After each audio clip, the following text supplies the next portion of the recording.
Is eagraíocht bheoga Ghaeilge Glór na Móna a bhíonn ag obair a gceantar uachtar chluainní i Melfarste. Tá clár imachtaí seolta acu don uair agus leormuid lena Oifigeach Forbartha Fionnuala Nic Thom faoin chlár agus faoin obair a bhíonn ar bunaicí. Agus siúd Oifigeach Forbartha tá sé de bhilgus ar a bheith carthancin na Ghaeilge in sa ceantar. So cílíonn sin go mé ag eagraí imachtaí, ba go mé ag eagraí rangana agus just a déanana gaharbí ar san carthancin na Ghaeilge in sa ceantar seo.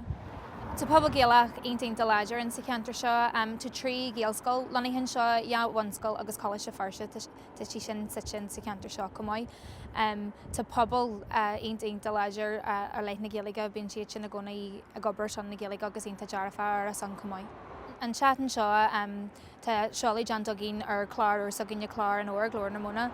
Tá chlár go hamlan lán le imachtaí agus rangana tá breis is té rang agin imléana agus tá sráid leachtainna agin agus imachtaí hóseilta cumáid. Go dtí seo bhí mar dinne chláir a bhí rangana Ghaeilge saginne chláir heile á scoil na banrína. So céalaí sin náte go lecht ach beidir aim sacu le ní rú te fáil aitheantas ar bí ní rú na folamóí fáil aitheantas ar bí ar a san agus bhí arinne ica sin.